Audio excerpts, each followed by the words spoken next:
Hello ជំរាបសួរពុកម៉ែបងប្អូនទាំងអស់គ្នាថ្ងៃនេះដែរខ្ញុំផ្លាស់ប្ដូរវីដេអូពីការដើរសម្ភាស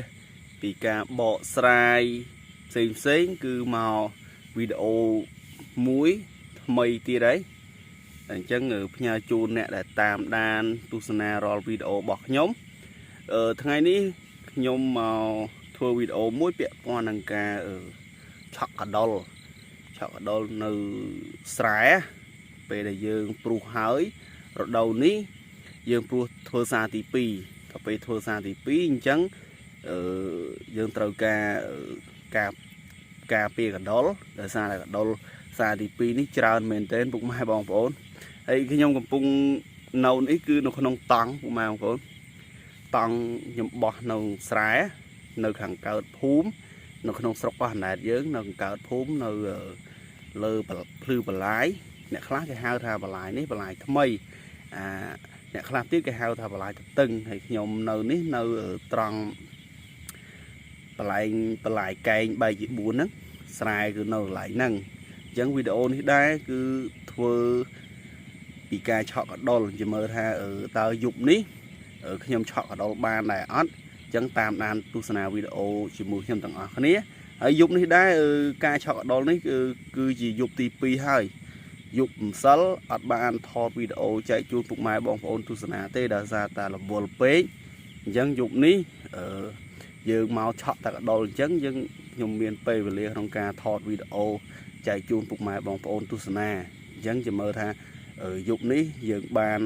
កដុលប្រមាណអីយើងតាមដានវីដេអូជាមួយខ្ញុំទាំងអស់គ្នាHello ហ្នឹងហើយតោះពុកម៉ែបងប្អូនយើងទៅដើររើសកដុលទាំងអស់គ្នានេះអាសទូចនេះអាហ្នឹងលុះឆក់ចឹងតោះយើងទៅដើររើសកដុលទាំងអស់គ្នាពុកម៉ែបងប្អូនជាប់មួយហើយអញ្ចឹងយើងរើសកដុលយើងត្រូវឆ្កឹះវាចេញពីលុះដោយសារតែលុះហ្នឹងយើងអត់បានដកកញ្ចាប់ភ្លើងទេអញ្ចឹងយើងឆ្កឹះវាចេញចឹងមកចាំរើសតែមិនអញ្ចឹងឆក់ទាំងមនុស្សអាហ្នឹងឆក់មនុស្សអត់បានទេឆក់ទាំងមនុស្សអញ្ចឹងយើងឆ្កឹះវាចេញឲ្យឆ្ងាយពីលួសអញ្ចឹងមក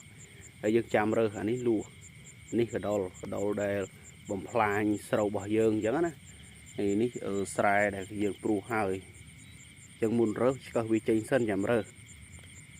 បានមួយឥឡូវមួយទៀតហើយពុកម៉ែបងប្អូនមើលគៀកមែនតើនេះកន្លែងភ្លើងខ្ញុំនេះកន្លែងដបងខ្ញុំទាំងអល់នេះមួយទៀតហើយ2ហើយ3ហើយកន្លែងខ្ញុំចុចភ្លើងទៅអាហ្នឹងត្រូវដែរប៉ុន្តែវាអត់ងាប់ដោយសារតែវាធំត្រូវលួសដែរប៉ុន្តែវាលោតផុតអញ្ចឹងទៅ3បន្ថែមអាហ្នឹងវាឃើញយើងវារត់មកវាតាក់នឹងលួសងាប់តែម្ដង4ហើយ5ហើយពុកម៉ែបងប្អូន5ហើយ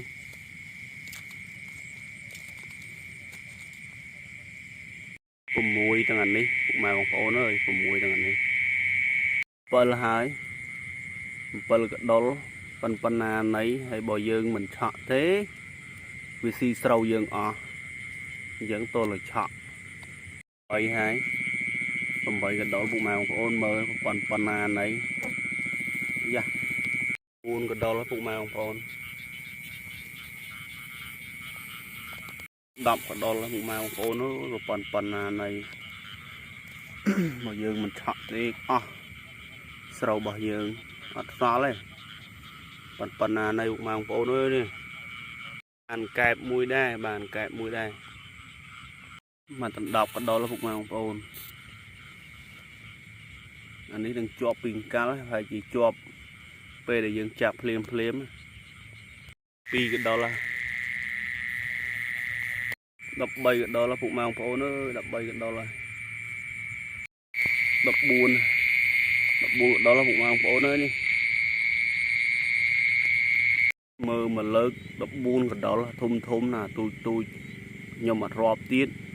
ចូលចិត្ត20កដុលមើលលើកទី1ហើយចឹងអីស្រូវអីវ៉ាន់មិននៅជាមួយវាស៊ីអស់ស៊ីខ្ទេចចឹងគូហើយទល់មកឆក់បើមិនឆក់ចោលអស់តែម្ដង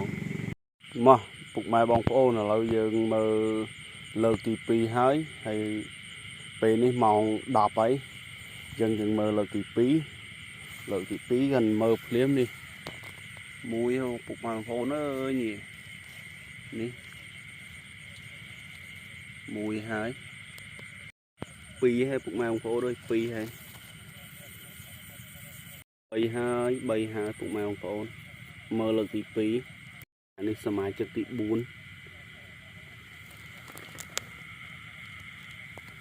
សមាជិកទី5ពុកម៉ែបងប្អូននេះសមាជិកទី6សមាជិកទី7ពុកម៉ែបងប្អូនអើយគេអានេះធំដល់កពុកម៉ែបងប្អូនប៉ុណ្ណានៃសមាជិកទី8សមាជិកទី9ពុកម៉ែបងប្អូនចំណែកអានេះសមាជិកទី10ពុកម៉ែបងប្អូនអានេះសមាជិកទី11អានេះសមាជិកទី12 13ញ៉ជាងគេតូចជាងគេអានេះអាទី14អាទី15ពុកម៉ែបងប្អូនទី16នេះកែបដៅផុតមីងទឹកលោតមកជាប់ទី17អូក្បែរគ្នាពុកម៉ែបងប្អូននោះកន្លែងផ្លូវនោះមួយទៀតទី17ទី18គៀកគ្នាហ្មងអា18 19មើលទាំងពីរលើកចូលជិត30កដុល្លារពុកម៉ែបងប្អូន30កដុល្លារเราធ្វើការឡត់ប៉ុណ្ណេះឡត់ខ្ទង់ចូលជិត1ម៉ោងជាងឃើញតែចឹងមិនងាយឡត់ទេ Hello សួស្តីពុកម៉ែបងប្អូនទាំងអស់គ្នាឥឡូវភ្លឺហើយពុកម៉ែបងប្អូនលក់មកភ្លឹបដេកម៉ោង2លក់មកភ្លឹបភ្លឺហើយភ្លឺលឹងចាំងហ្នឹងគេទៅផ្ទះអស់នៅតែខ្ញុំហើយពុកម៉ែបងប្អូនហើយកដុលយើងឆក់យុបមិញហ្នឹងបានច្រើនមែនទេឥឡូវអត់បានឡត់ខ្លះនៅខ្លះនេះពុកម៉ែបងប្អូននេះកដុលដែលមើលម៉ោង1បានប៉ុណ្ណេះនេះជាប់ព្រឹកមិញទៀតពុកម៉ែបងប្អូន